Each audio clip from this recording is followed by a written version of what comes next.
Hi, my name is Kiefer Sutherland. Many of you may know me as an actor, but there's something in my background that you may not know, something which I am very proud of. I am also a grandson of the late Tommy Douglas, a premier who brought an enormous change to Saskatchewan and the rest of Canada. He was also the first leader of the New Democratic Party. Using his voice in a recording that he had made in 1962, we'd like to share a story with you, a story that he made famous as early as 1940. It's a story of a place called Mouseland, and it's as important today as it was many years ago. It's not just a piece of history. It's really one of the best explanations you'll ever hear about why Canadians like you and me support the New Democrats. The NDP and the members of the United Food and Commercial Workers Union across Canada are proud to present this animated version of Mouseland.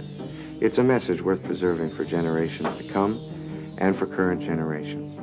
So please join me now as my grandfather takes us to a place that he called Mouseland.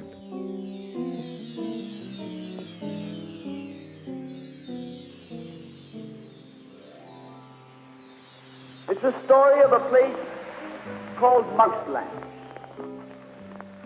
Mouseland was a place where all the little mice lived and played, were born and died, and they lived much as you and I do. They even had a parliament. And every 4 years they had an election. They used to walk to the polls and cast their ballot. Some of them even got a ride to the polls. Got a ride for the next 4 years afterwards, too. Just like you and me. And every time on election day, all the little mice used to go to the ballot box and they used to elect a government. A government made up of big, fat, black cats.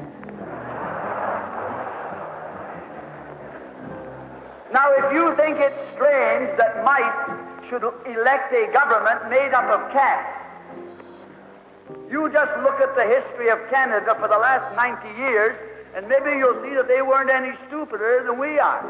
Now, I'm not saying anything against the cats. They were nice fellows.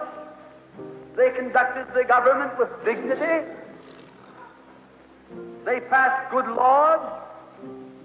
That is, laws that were good for cats. But the laws that were good for cats weren't very good for mice. One of the laws said that mouse holes had to be big enough so a cat could get his paw in.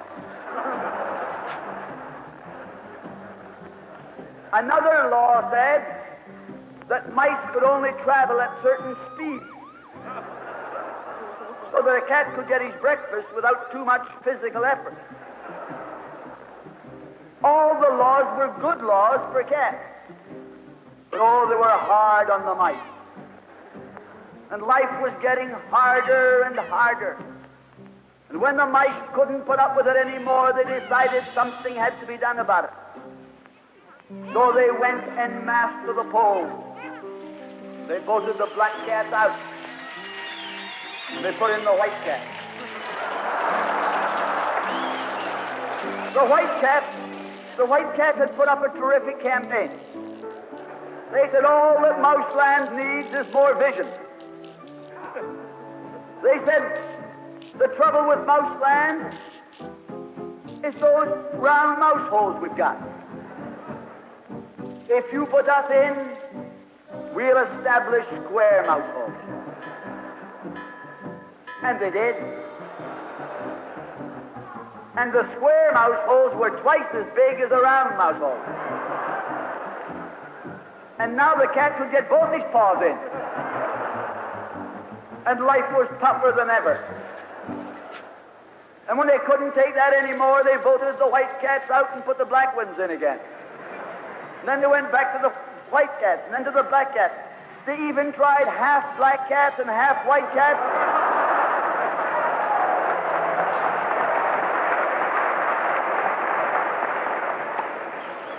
And they called that coalition.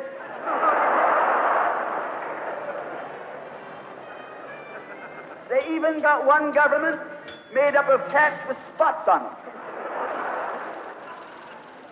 They were cats that tried to make a noise like a mouse, but they ate like a cat. You see, my friends, the trouble wasn't with the color of the cat. The trouble was that they were cats. And because they were cats, they naturally looked after cats instead of mice. Presently, there came along one little mouse who had an idea. My friends, watch out for the little fellow with an idea.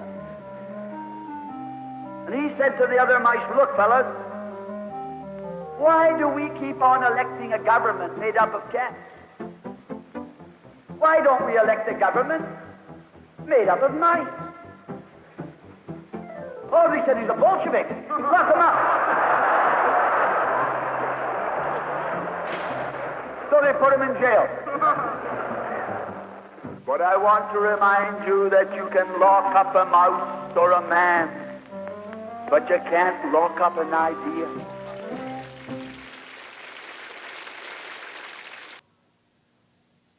We pledge ourselves to united efforts in establishing on the earth an era of justice, truth, and love. May our faces be to the future. May we be the children of that brighter and better day which even now is beginning to dawn.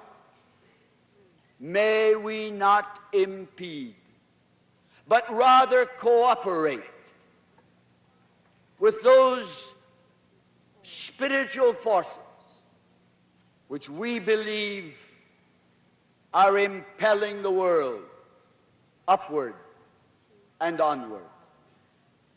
For our supreme task is to make our dreams come true, to transform our city into the holy city,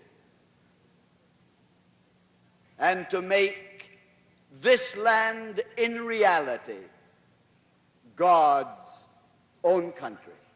Thank you.